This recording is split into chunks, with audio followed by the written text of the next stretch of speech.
Welcome into the DNVR Avalanche Podcast, presented by DraftKings Sportsbook, the number one rated sportsbook app out there. I am your host, Rudo, joined as always by AJ Hafley, and special guest today, Joel Henderson, a scout for Future Considerations Hockey, Calgary Flames coverage as well, Dobber Prospects, he works over there too. Be sure to check him out. Your Twitter handle was amusing both AJ and I with Dat Hockey Dough. Yeah, there's a lot of people that thank you. Yeah, there was a lot of people that were like, "What's your favorite sport?" It was like, "Oh, NBA," and I was like, "Yeah, but that hockey dough," and they're like, "Okay." Yeah, very nice. You love to see it. On today's show, we're going to be talking WHL hockey for the most part, Avs related, of course, but whether it be Avs prospects or the upcoming NHL draft. Anything and everything Western Coast Canada. Joel, right off the bat, who's the best player in the WHL right now? The best player in the WHL right now? See, at Christmas time, especially for defensemen, I would have said Igor Zamula. There was a whole bunch of fantasy leagues kind of things where people were wondering who the best defenseman was because, as you guys would know, Bowen Byram did not have a great start to the season. When I'd watched him play, there was a lot of people that were like, "It's Byram, right?" And I go, "I don't know if it is because I don't know what's wrong. I don't know what's happening." There's a number of guys that are kind of waiting to break out. There's some really fun players in there, including my favorites like Adam Beckman, but definitely Bowen Byram's near the top of the list, if not the top. All right, play to the home crowd. It's a good move. It's a good move. Let's start with Bowen Byram then. You kind of already mentioned his slow start to the season, but after getting drafted 4th overall, obviously expectations extremely high for a guy returning to the WHL this year. A tale of two parts of a season for him, wasn't it? Yeah. I talked to some other players throughout the year about Vancouver per se. And one of the things that I kind of sneakily heard was that their systems and the way that they do some of their breakouts and the way they do some of that is really, really simple. It's basically get the puck to Byram. And so as far as like playbook and that kind of stuff, they're just really relying on the fact that he can take the puck up the ice. He can pass the puck up the ice. He can kind of just within the system, he can do whatever he pleases, which makes sense. But throughout the year, there was just a lot of stuff that he wasn't quite doing well. He wasn't going aggressive into the end. He wasn't doing his breakouts quite as well. And so it really stagnated the opportunities for Vancouver. So I wasn't really sure what was happening at that point. All right. I can't say I know for sure either. There is some conversation around the Avs building, given the role they might be targeting for Byram in the future. Was he working on his defense maybe in the first half of the season? Was he looking for some other part of his game to focus on, perhaps? I think he's a player that I found to be really interesting last year because I think when people were talking about him and his skill set, I think they were kind of putting him into the same realm as a bunch of other defensemen based on his draft pedigree. And so there's things that Byram does incredibly well, but there are things that it's not quite his forte. I mean, it's not like he's gonna start blasting one-timers and like wrist shots power the way that Cale Makar is going to. He's just really fantastic in transition, really fantastic in especially creating small space in the offensive zone. You know that he's about to do something when he starts to split his stride. And so if they pass it back to the point and he starts to move in aggressively, he starts to split his stride, and it means he's going to start moving back and forth. And he's basically looking for a shot. He's looking for an opportunity. He's looking for somewhere to pass the puck to create. And he's very, very good at that. Love to hear it. You never have enough of that on your blue line, in my opinion. So his ability to kind of move laterally where other defensemen can't is something that really sets him apart. A lot of blue line walkers. Mm-hmm. He's going to fit in nicely in Colorado. Yep. It's something that they don't like it. Thinking about the way that Colorado is, he's definitely unique. Awesome. Yeah. Do you have a question, AJ, or should I keep rolling? Have at it. All right. So, moving forward with Byram, one of the questions AJ and I have is how exactly his offense does project to the NHL level.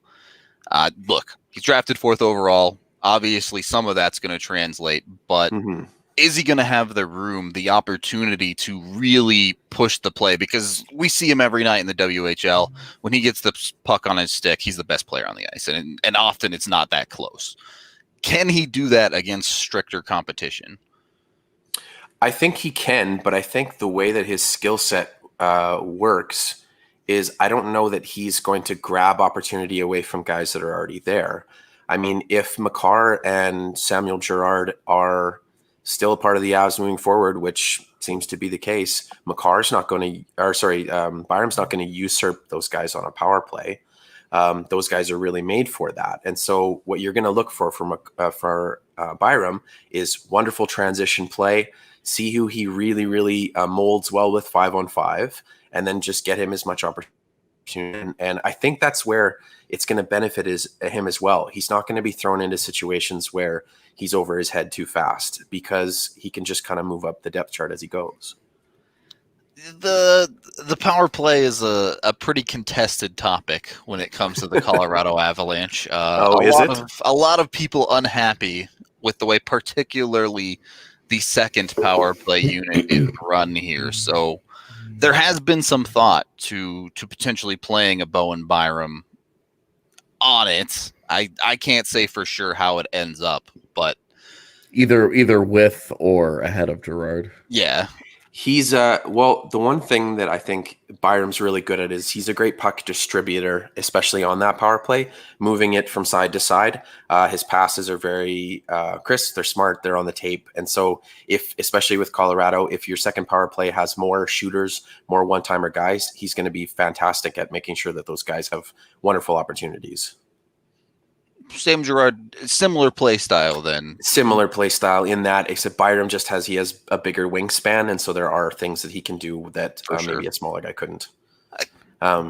Definitely trust Byram to penetrate and dish maybe a little bit more than I do Sam, but you'll have to wait and see at the NHL level at least. But I know AJ wanted to get into this conversation of how long until we see Byram at the NHL level? Is that as soon as next season? It could be. Once again, it was so much of a tale of two kind of players in the season where you saw how dominant he could be, especially at the end of the year. How when he wanted to really step up aggressively in the offensive zone, cycle the puck around, look for those opportunities to use his agility to be able to open up new lanes and new space. He can really do that. And at the WHL level, if he wants to do that, he can do that however he wants. The NHL level, what is Colorado looking for him if they bring him in? Because there's going to be some transition time. He's not a bad defender, but there are things that he can still learn too. So if you want to put him on a third pairing and shelter him and do that, then go ahead. If you want to start him off at the AHL level and just let him get in all situations, that's an option too. Usually I'm more in favor of that. Start them in a spot where they can succeed, get used to the pro game, and then let them dictate how fast it takes. So this is where the frustration comes in, because you can't go to the AHL yet. I know. And so it's like we're talking about another year in a league where he was already bored last year. Is the benefit of him going back to the WHL for another year, is it just that he gets another year older, another year stronger, bigger, more physically mature? Yes, I think he's going to make a great case to start in the NHL. Sneakily, I kind of thought I wouldn't have been surprised if he was one of those names that started off the season going overseas for some weird reason. I thought he was a guy that would seek out kind of different opportunities to be able to get a head start. But he isn't one of those guys that have done that. There's been some surprises from the Dub who have, like Ridley Gregg is over there right now. And so there's guys that have kind of taken opportunities. I'm not really too sure on the way that Colorado would kind of handle that. But I think he probably starts off in the NHL. I don't know. But yeah, if he goes back to the Dub, we don't even know what the dub's going to be like. So Yeah. it's a jumbled mess. It does seem a little bit stuck right now for a lot of the kids. That I think the OHL just announced their plan was to start the season in late November, but a lot of uncertainty, and especially for kids in the middle, 20-year-olds that are graduating out of the CHL leagues, not good enough to play in the NHL yet. They're going to have a hard time figuring out where to go. So, not there's a lot problem. and there's a lot of teams that like the guys that I've talked to, it's still kind of wait and see. Like they're trying to get started by the start of December, but they're still waiting on some of the details of stuff. And I think it's all a wait and see. There's been a ton of rumor about just playing within provincial or within, certain guidelines. And so if you're sending Bowen Byram back to the WHL, well, he's going to play against Prince George and against Victoria, and he's going to feast. So I don't know if that's the best. If he got to play against better competition and up against teams like Portland and that stuff, that's going to be good for him. But that would even be worse, I think. Yeah, definitely would be a hard sell to figure out exactly how junior teams can play their entire leagues. It's gonna be hard for them to play Portland when you're not allowed to cross the border. That's the thing. So a lot of uncertainty there with where Byram ends up, but I think AJ and I agree with you that you expect to see kind of the 9-game rule get used at least in the NHL. At least. Yeah, and I think it's probably good for him as well, because it just with Colorado too. I mean, how many defensemen right now don't have a contract? There's a wait and see on a few guys right now, right? They've got Zadorov and Graves are the ones that don't have deals. They're both RFAs out of their like established top 6. So after that? So if he's sliding in, he's sliding into that bottom 6 role to be with. This is kind of the conversation. Yeah, this is always the conversation. That this plus the fact that Connor Timmins is clearly ready. Yeah, after a year in the AHL, where it's like, okay, this is done. He's good to make the jump. This is where a lot of our offseason conversation centers is, okay, Byram may be ready, but where do you find a spot for him? And right now there isn't one. Okay, I'm going to bring up something really interesting with you guys then too, because I speculated this on my Twitter and I got shut down pretty quick. But with the defenseman that's coming and with the makeup of the defense core right now, is there any chance that Colorado dangles Samuel Girard in some sort of trade to get anything else? No, not at all. Not after that contract they committed him to. They signed him to a 7-year deal. It's just going to kick in. There's no way. They love him. He's exactly the kind of dude that they want to build around. It's all about, for them, it's all about building around Byram, Makar, and Girard. Those 3 are like their core guys. And then you could consider Timmins like core and a half, maybe right on the outside, but possibly on the inside if he proves good enough in the NHL. It's just really because it's really interesting to see the perspective. But then I kind of heard it in your voices in the Girard second power play and I was like, is there something? It's more just that Girard is a guy that like league wide and the fact that he's small has a reputation as an offensive guy. And after 3 years of watching him, our number one complaint about Sam Girard is that he doesn't produce enough offense. Because he stops at center ice or he stops at the blue line. Like all of the creativity and the skating and all of that, it just seems to just disappear when he gets into the offensive zone. And he's like, all right, somebody else take the puck now and go do something cool with it. Like there's not, there's still a lot of development left for G on the offensive side of the game. Whereas right now his defensive game is a lot more polished, and you wouldn't expect that from a guy who's 5'9". Mm-hmm. It was a sense of Colorado kind of has kind of taking a look at the team, and I kind of refreshed on the prospect system and the way like who's coming up and kind of where they tend to lean.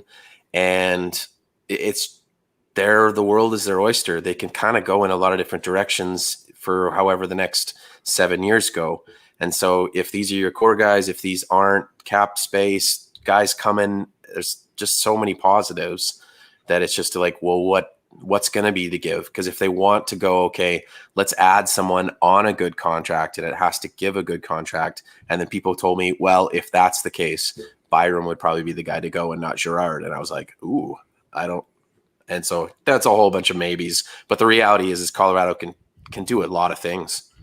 Yeah, and I think the number one thing that Colorado wants to do is they want to see what they have. Yeah, before they start chipping away at it and trying to make decisions. They're like, hey, we've used 2 top 5 picks on defensemen. We traded Duchesne away for Girard.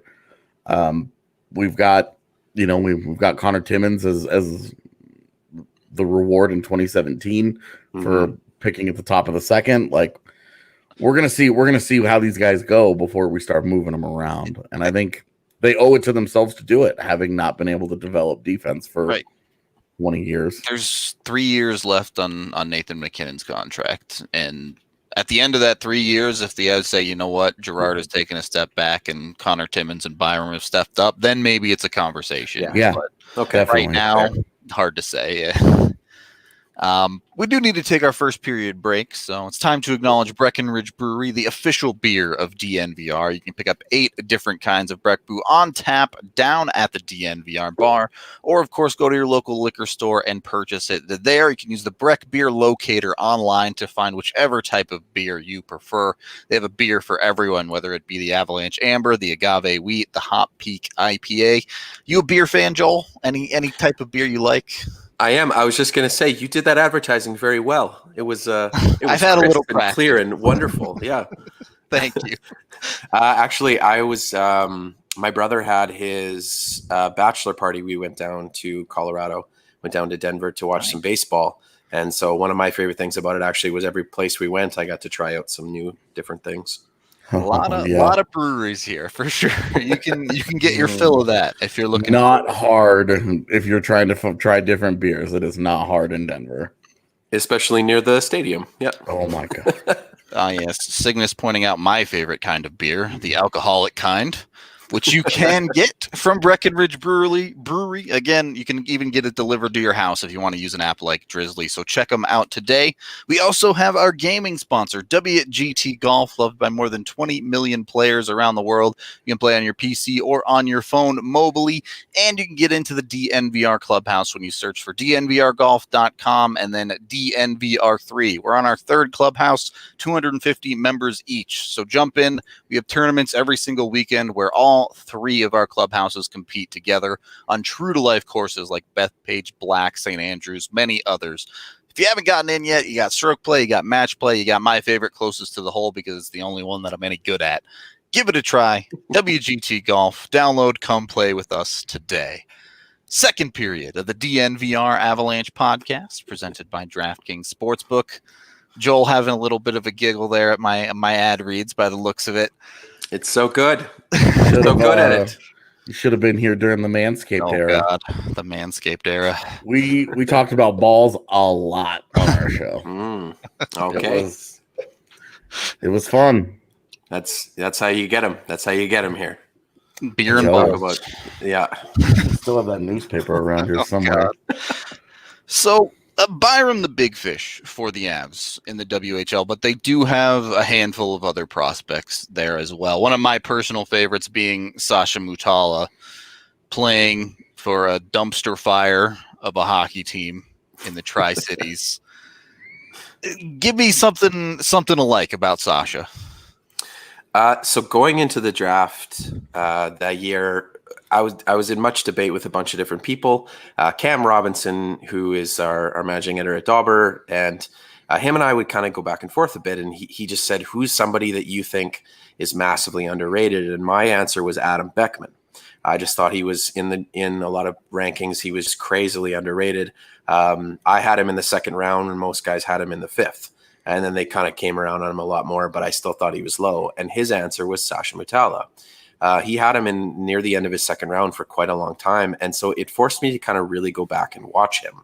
And the reality is he needed to gain strength and size and all of those kind of things. But everything that he was doing very well. Like his skating posture was good. His awareness is great. His shot is good. It was just like, this is a player that I think is going to improve in all of these areas. And if he does, he's going to be a very versatile player.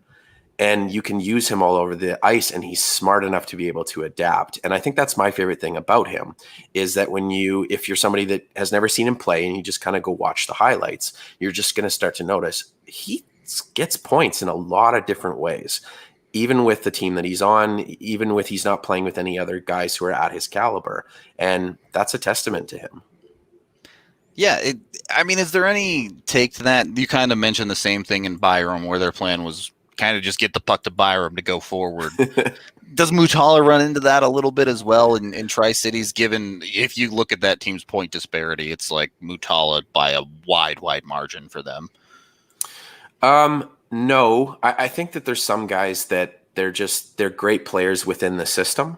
And when they get in a better system or they get in with better line mates, they're going to start to shine a bit more.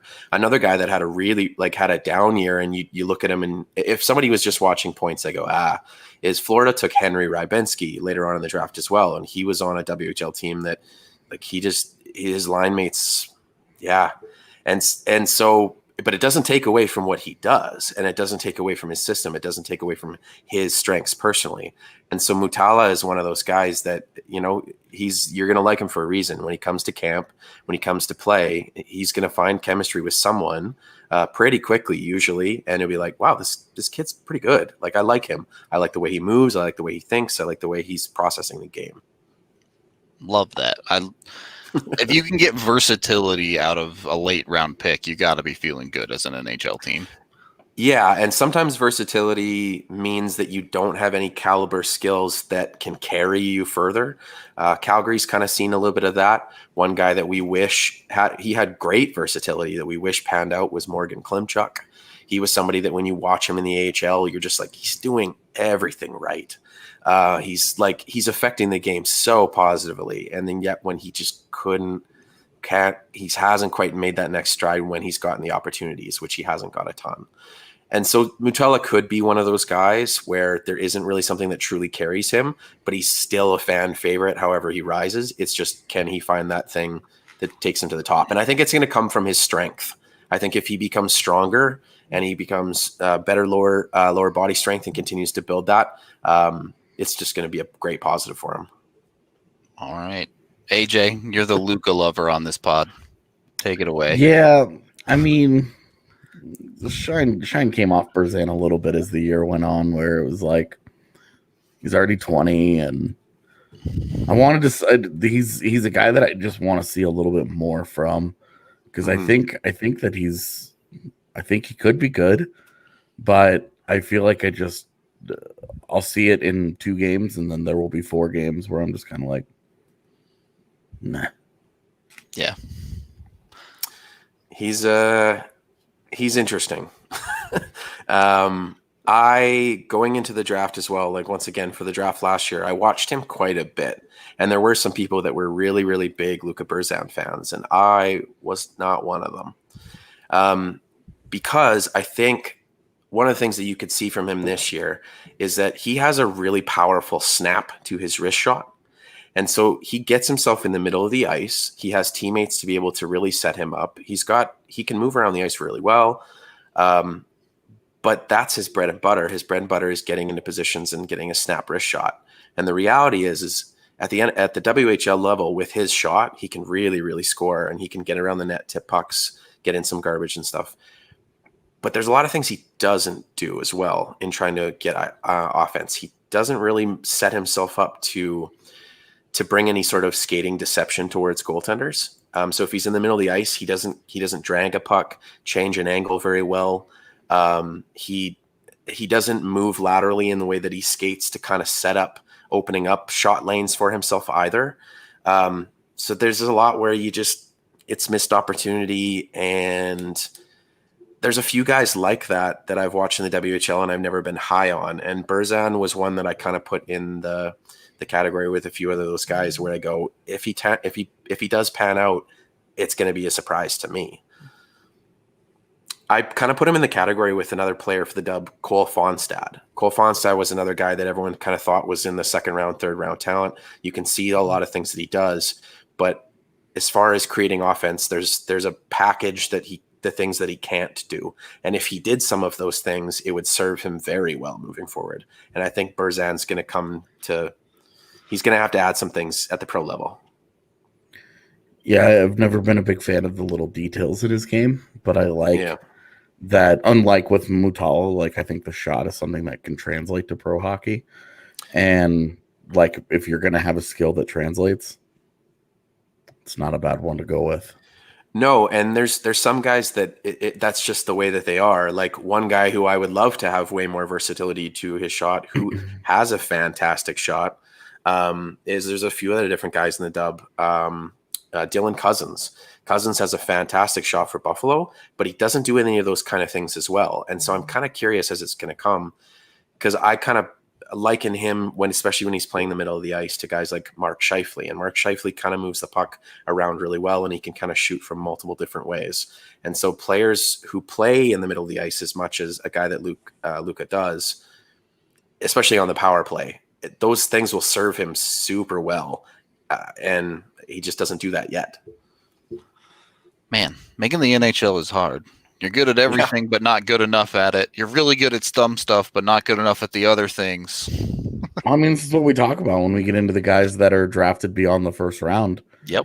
I mean, even when we talk about guys in the late first round, you're already cutting off skills. Yeah. You're like, oh, well, this guy can't do this. He can't do that. He's got to develop this. He's got to develop that. Plus, you're always projecting, that these are teenagers.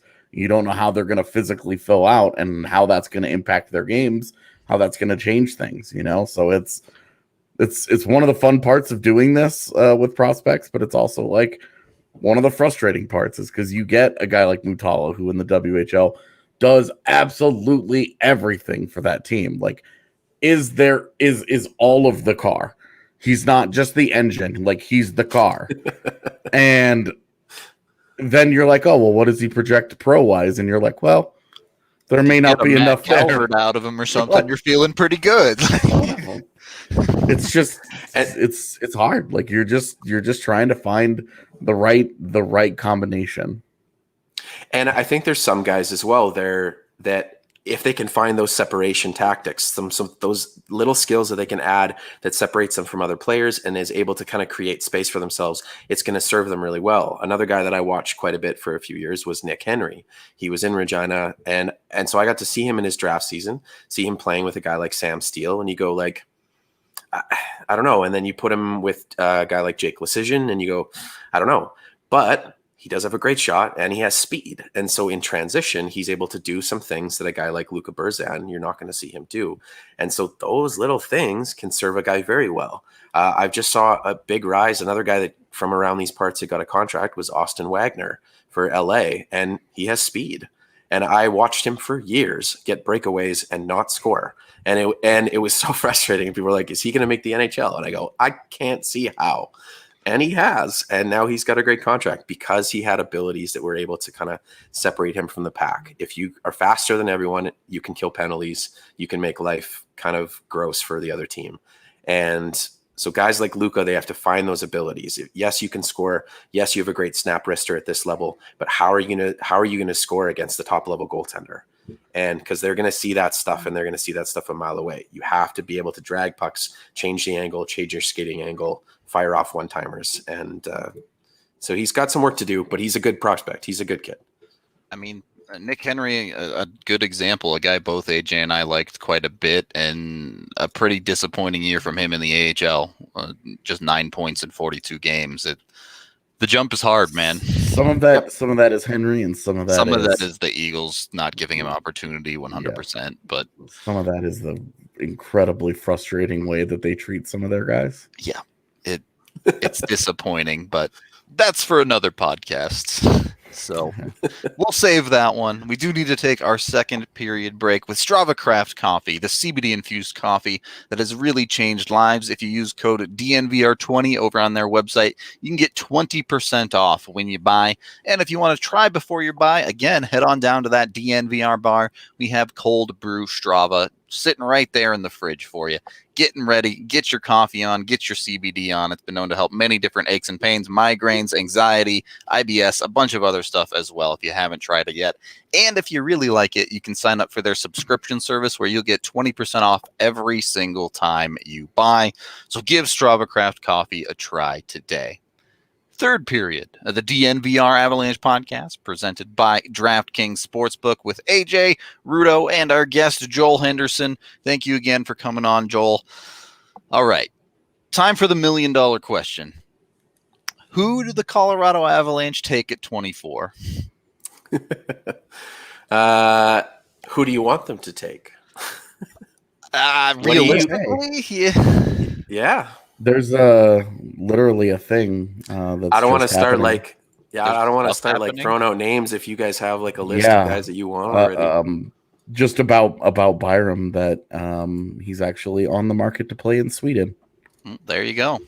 Good call. Good call. Get him some playing time. However you can get it, man. Yeah.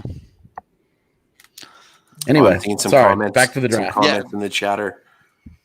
some names already. Perot we got in there. We got Greg in there.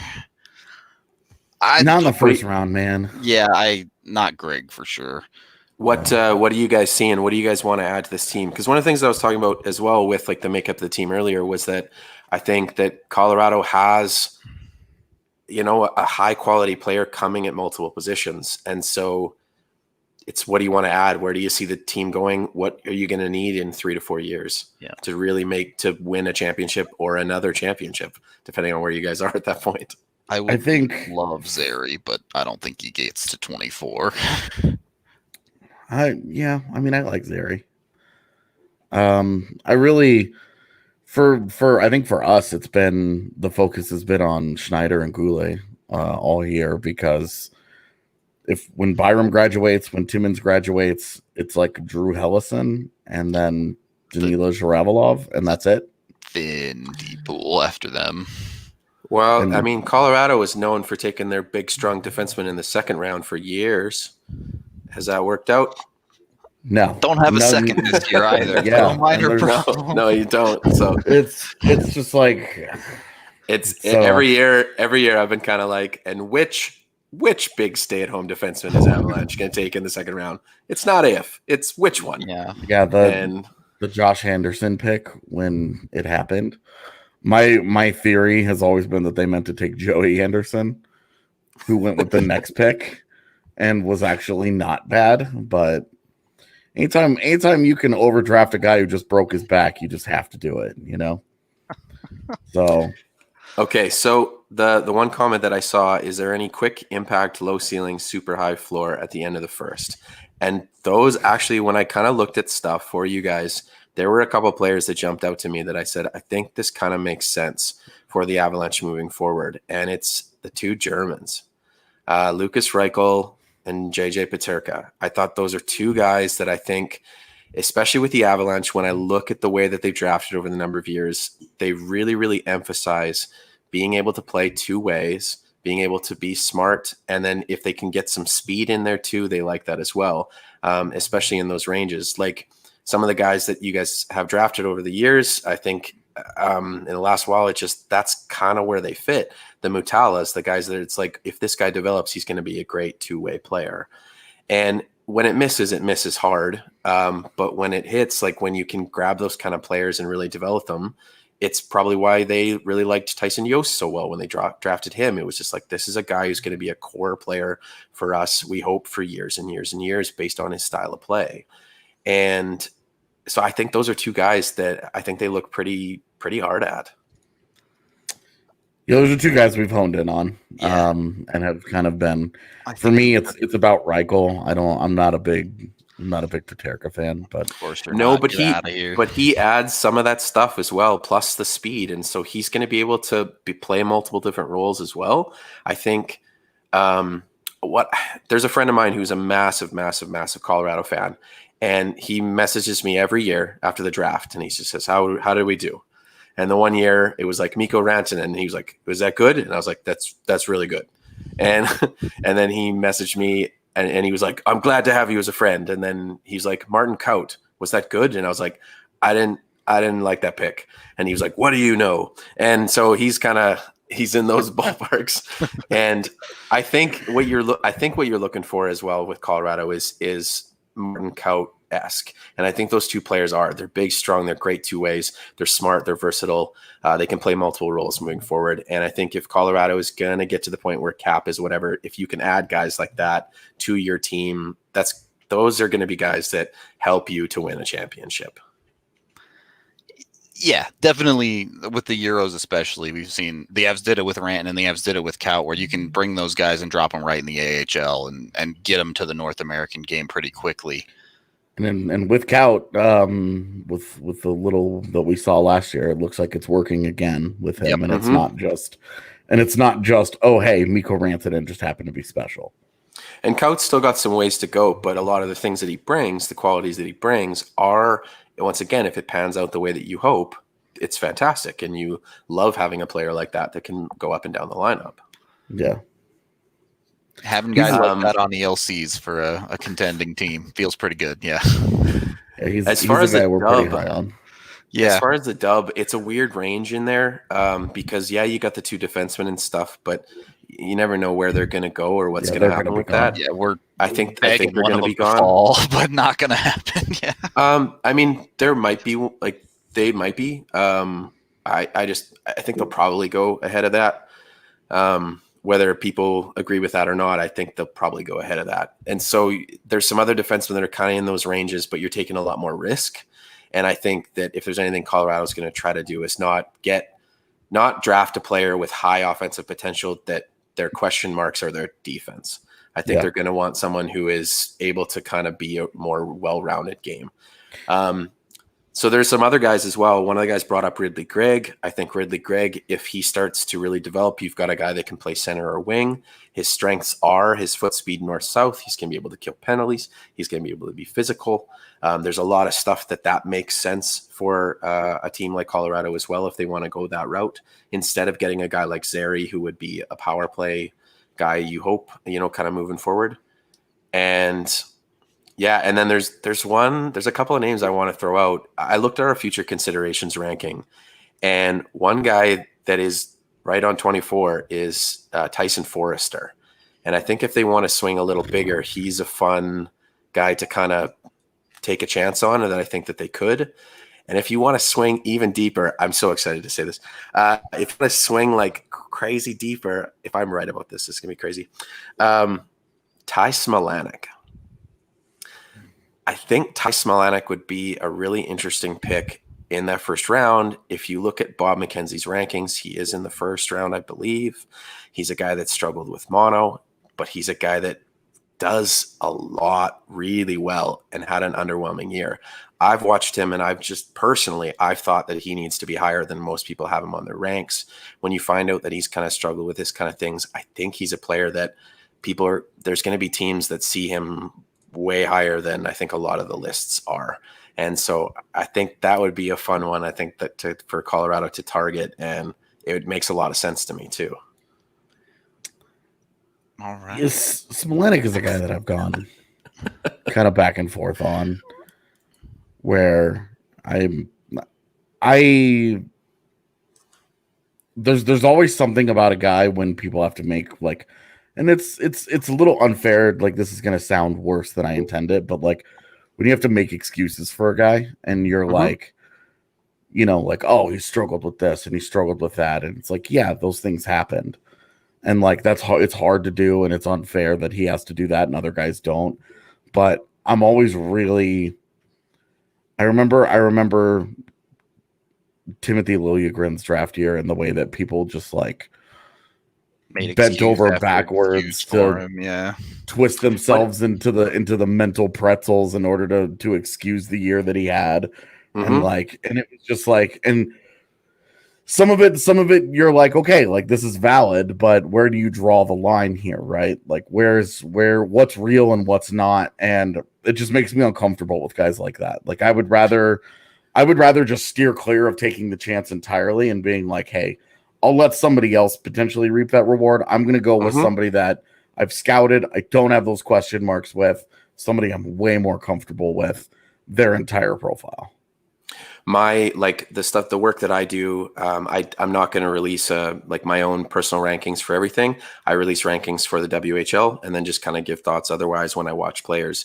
And Smilanic, if I were to put together a rank, I would probably see him in that like 30 to 40 range on my board, because he does a lot of things well. And yes, you don't want to make excuses for a player, but when the excuses are mono and injuries, then you can start to really round out and be like, well, let's look at the numbers. Let's get deeper analysis on this. He's a guy that not many people talk about. And I put up on my Twitter as well, being like, why is this a guy that no one really wants to discuss? And everyone's just kind of like, well, I don't know. Like there's that risk that you talked about. And so it's hard to just go all in on a guy and go, I think Ty Smilanick's going to be amazing when, there's some amateur stuff, there's some injury stuff that you don't quite know the details on. So if it's not so bad, if it actually did affected his game in certain ways, because when I've watched him play, we talk about a versatility, we talk about skating, we talk about being able to adjust to plays, someone who's smart, who sees a vision. He's a guy that I think is really underrated. So whether it's Colorado or not, I wouldn't be surprised for him to go in the first round. Mono is also one of those things where it has such a drastically different impact person to person. Where it's like you talk to some people who have had mono and it's like, oh, it took me 3 months to get over that. I was totally wiped out. And even when I was better, it took me a while to get back to normal, and it's just, and then there are other people who had it and they're like, it sucked. I got over it. And you're like, okay. There was a prospect a couple of years ago. Maybe you guys remember. Maybe you guys can remember. Maybe I don't. Maybe someone in the chat. There was somebody else who had mono, and they kind of went lower than people thought. And then when it came around to it, it was like, Ottawa centerman, Ottawa Senators. He's just signed a new deal for like 4.5. Why am I blanking on his name? Colin White. Chat. Colin White. Colin White in his draft year, he had mono, and there was a lot of people that really soured on him. And then he came back full healthy the next year, and it was like, ooh, he could. And I think maybe that could be something there with that too. I like it. I like the sleeper picks. Always interesting to see a couple of those. As we do wind down the show, that's kind of where I wanted to go. Give me a late round steal, or a mid round steal anyway, from the Dub this year. And it can't be Tristan Robbins. Why not? He's not going to go late round. If he goes late round, I'll eat my socks. I'm going to talk about him for a second. So I started to watch him and stuff when people were coming out with their pre-draft, whatever, at the start of the year. I had watched him for Saskatoon. He was playing fourth line center, sometimes third line, and the speed of his hands was so incredible. The way that he processed the game, he's playing like 10 minutes a night. And I was like, I'm keeping my eye on this kid. This kid's pretty incredible. Let's see see how fast he can grow. And then I talked to some scouts at the start of the year and kind of mentioned his name, and they're like, he doesn't have great wingspan. And I was like, oh, okay. And then he got like whatever it was. He had like 53 points in his last 33 games carrying that Saskatoon team. And people are like, wait, is he good? And I was like, yeah, he's very good. So yeah, he's a guy. I know that Colorado doesn't have a second round pick, but he's a guy, however you get him to his organization. I'm just going to be watching the draft to see who gets Tristan Robbins and go, well, enjoy. Because you're going to get him way later than you should. But as far as late round sleepers, one kid that I've kind of watched all year as a very interesting prospect is a kid that he did get an invite to USA World Juniors, is Lucas Feykovsky. Lucas Feykovsky is not a name that a lot of people talk about. I watched him at the start of the year in Vancouver. I watched him when he came to Moose Jaw and to Regina, and he was skating circles around people. He was jumping on loose pucks. He was just absolutely controlling the play. And then he demanded a trade, went to Medicine Hat, and he started to play with those guys there. He didn't really get a lot of great power play time. He was used as his own entry guy in the second power play. He's got a ton of room to grow. The reality about him is that his skating is just, his acceleration is off the charts. And so if you're looking for a guy to invest in where you go, here's an attribute that translates, it's the skating of Lukas Feykovsky. I don't know. There was a lot of people that were even saying like, I wouldn't even draft him based on different other things. And then he got an invite to USA, and it was like, there's people that really, really, really like what this kid can bring. And then you just have to trust your development programs. And so if you can get Lukas Feykovsky in the 6th or 7th round, have fun, because it could be something that turns into something really, really nice. I mean, I'm fine with another 5'9" guy. It really doesn't play. He does not play 5'9". It really doesn't. It does not bother me the way that it bothers a lot of people, especially when you're talking about the last couple of rounds, and it's just like, screw it. Like the people that he watches, when you ask him, I interviewed him for future considerations, and he's just like, oh yeah, I love Brendan Gallagher. And it's like, where do you want to be? He's like, I want to be in front of the net, digging for pucks. He goes, I can beat any defenseman to a puck. And it's like, you're not wrong. So it's like, usually with your skill set, you want to be on the wing, keeping your distance, all that kind of stuff. And he's like, nope, I can separate myself from any defenseman, grab that loose puck to make sure that we keep possession. And I'm going to tip pucks, and I'm going to grab rebounds, and I'm going to get in and be that pest in front of the net. And it's like, that's fun. Any guy willing to go to the dirty areas that often, especially at that size, you gotta root for him a little bit. Mm-hmm. Especially when he can skate and handle the puck like he can. I love it. All right, AJ, any final draft questions out of the WHL for you? I think I'm good. All right, Joel, anything you want to plug, shout out, go for it. No, it just like you said at off the hop, I work for Future Considerations, helping us draft our rankings from there. Focus really closely on the dub. And then I'm also with Dauber Prospects, been there for quite a long time. I did some features on Tristan Robbins and Lukas Feykovsky, as we talked about. And I've put out some rankings over the years. I thought it was fantastic for you guys to get Sasha Mutala. He's one of those players that even though I had him later on my rankings, he's a guy that you just love to add to your prospect pool, because if he turns out, he's wonderful. So congrats to Colorado. I also, to much chagrin, said that Colorado is one of those teams that has a chance to win 3 championships in the next 7 years. And I hope it's not so, but you guys are set up really well. Yeah, Colorado feeling pretty good for the most part right now. Joel, thank you for coming on the show. We're going to get out of here for the day. Thank you, everyone, for listening, watching, however you consume the pod. A lot more draft coverage coming your way over the next 2.5 weeks here as we full blitz up to the draft. So keep it locked and loaded here for all that type of news. We are out of here for the day, and talk to you guys tomorrow.